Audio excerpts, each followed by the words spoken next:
अऊज़ु बिल्लाहि मिनश शैतानिर रजीम बिस्मिल्लाहिर रहमानिर रहीम रब्बि इश्रह ली सदरी व यस्सिर ली अमरी वहलुल उक़दतम मिन लिसानी यफ़क़हू क़ौली।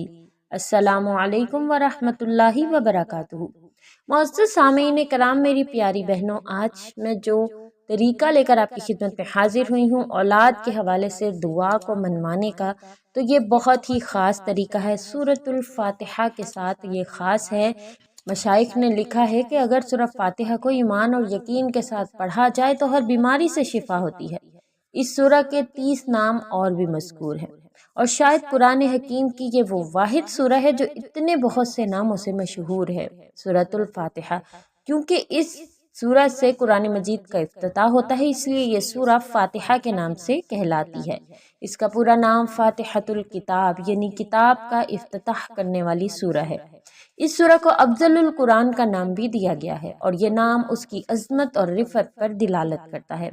इसके अलावा भी अहादीस में इस सूरत के 30 नाम और भी हैं और शायद कुरान करीम की ये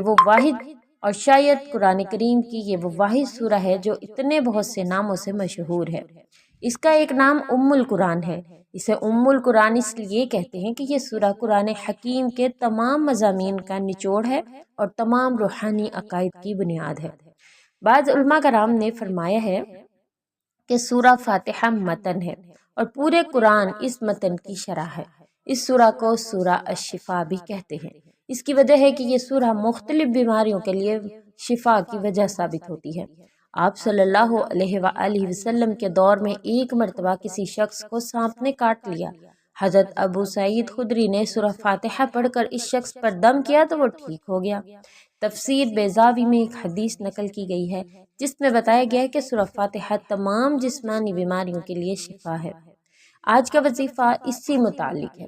सूरह फातिहा को आपने नवाफिल में किस तरह से पढ़ना है, 2 रकत नफिल पढ़ने हैं और उसमें आपने सूरह फातिहा की तिलावत करनी है। और इन 2 नफिलों के पढ़ने के बाद आप जो भी दुआ अल्लाह तबारक व तआला से मांगेंगे, अल्लाह पाक उसको ज़रूर कबूल फरमाएंगे। इस सूरह का एक नाम काफिया भी है।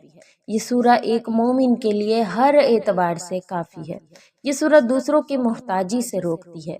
एक बार हज़रत सल्लल्लाहु अलैहि वसल्लम ने इरशाद फरमाया कि अगर सूरह फातिहा को तराजू के एक पलड़े में रख दें और बाकी तमाम कुरान फातिहा के अलावा तराजू के दूसरे पलड़े में रख दें तो सूरह फातिहा का वजन 7 कुरानों के बराबर होगा।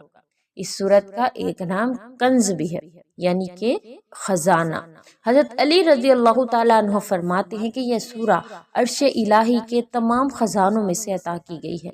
सूफिया से मनकूल है कि जो कुछ पिछली किताबों में था वो सब कलाम पाक में मौजूद है और जो कुछ कुरान मजीद में है इसका खुलासा सूरह फातिहा में है और जो कुछ सूरह फातिहा में है इसका खुलासा बिस्मिल्लाह में है। एक रिवायत में हजूर अकरम सल्लल्लाहु अलैहि वसल्लम का ये इरशाद नकल हुआ है कि इस ज़ात की कसम जिसके कब्जे में मेरी जान है, इस जैसी सूरह नाजिल नहीं हुई, ना तो रैत में, न ज़बूर में, न इंजील में और ना ही बकिया कुरान पाक में। मशाइख ने लिखा है कि अगर सूरह फातिहा को ईमान और यकीन के साथ पढ़ा जाए तो हर बीमारी से शिफा होती है। एक मरतबा क्या हुआ कि एक मरतबा सफ़र में गाड़ी में एक औरत को देखा जो कि उल्टियों पे उल्टियाँ किए जा रही थी, जिसकी वजह से तमाम मुसाफिर बेजार हो रहे थे। इस दौरान मैं उसको देखकर बहुत परेशान हो गई और मैं सूरह फातिहा का विर्द करने लगी। विर्द करते करते उस औरत की तरफ मुंह करती और फूंक मार देती। अल्लाह का करना ऐसा हुआ कि जैसे ही फूंक मारी सूरह फातिहा की बरकत से इस औरत को मुकम्मल शिफा हो गई। अब उस वजीफे की तरफ आते हैं जो मैंने आज आपसे ख़ास तौर पर सूरह फातिहा का जिक्र करना है, जिसके लिए मैंने ये वीडियो बनाई है और मैंने चाहा कि आपको सूरह फातिहा की थोड़ी सी तफसील बता दूँ, उसके फ़ज़ाइल बता दूँ और फिर मैं आपको ये अमल बताऊँ जो कि बहुत ख़ास है। इसके ज़रिए से की जाने वाली हर दुआ कबूल की जाती है। तो आपने बहुत ही एहतियात से दुआ मांगनी है। ख़ास तौर पर उन लोगों के लिए लेकर हाजिर हुई हूँ जो औलाद की नेमत से महरूम हैं। इसके अलावा भी हर जायज़ ख्वाहिश, यकीन कीजिए हर जायज़ ख्वाहिश इससे पूरी होती है। अगर उसमें कोई भी चीज़ नाजायज़ होगी या वो किसी भी तरीके से इस्लाम के ख़िलाफ़ है, ये आप समझ सकते हैं, तो आप जान लीजिए कि फिर इसके नताइज के ज़िम्मेदार आप खुद होंगे। किस तरह से करना है, अच्छी तरह वुज़ू कर लीजिए, خلوت میں 2 رکعت صلاۃ الحاجت پڑھیے، پھر کھڑے ہو کر 11 مرتبہ درود شریف پڑھیں۔ 11 مرتبہ درود شریف کوئی بھی پڑھ سکتے ہیں۔ اس کے بعد آپ نے 41 بار سورہ فاتحہ پڑھنی ہے کہ ہر مرتبہ آپ نے بسم اللہ الرحمن الرحیم الحمد للہ رب العالمین پڑھنا ہے۔ پہلے آپ نے اس طرح سے پڑھنا ہے کہ بسم اللہ الرحمن الرحیم پڑھا، اب دوبارہ سے آپ نے پڑھنا ہے بسم اللہ الرحمن الرحیم الحمد للہ رب العالمین۔ اسی طریقے سے آپ نے اس سورہ فاتحہ کو 41 مرتبہ پڑھنا ہے، پھر سجدے میں چلے جانا ہے اور پھر اپنی مشکلات کے حل کے لیے دعا کرنی ہے۔ انشاءاللہ آپ کی دعا ضرور قبول کی جائے گی۔ اس عمل میں چونکہ آپ نے 41 بار سورۃ الفاتحہ پڑھی ہے تو انشاءاللہ اس طرح پڑھنے سے اللہ پاک آپ کی اس دعا کو ضرور قبول کریں گے۔ 2 رکعت نماز صلاۃ الحاجت اور پھر آپ نے 41 مرتبہ اس طرح سے سورۃ الفاتحہ کو پڑھا اور پھر آپ نے سجدے میں جا کر دعا مانگنی ہے۔ دل سے دعا مانگ لیجئے، دیکھیے گا کس طرح اسی مہینے آپ کو اللہ کی نعمت حاصل ہوتی ہے۔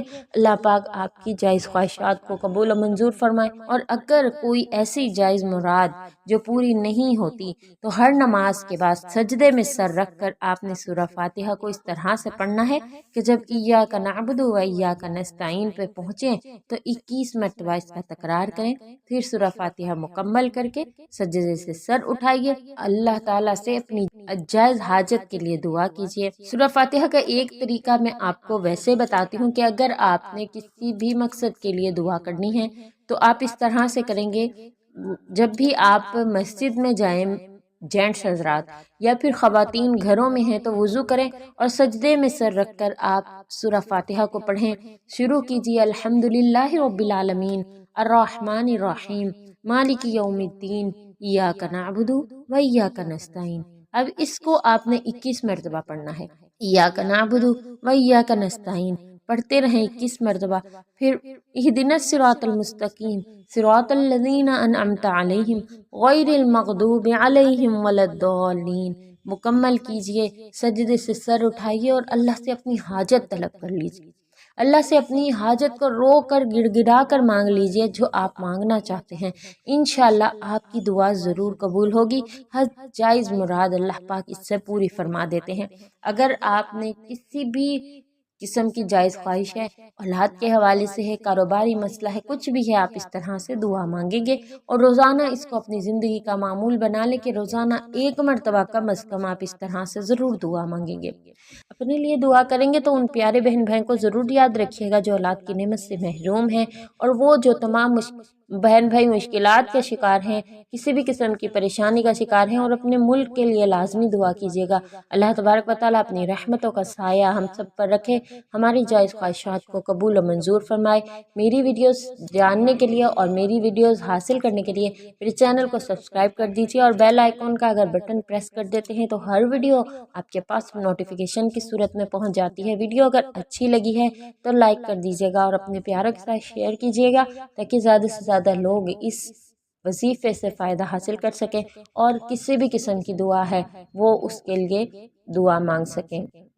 انشاءاللہ مزید نئی ویڈیوز کے ساتھ آپ کی خدمت میں حاضر ہوں گی۔ السلام علیکم ورحمۃ اللہ وبرکاتہ۔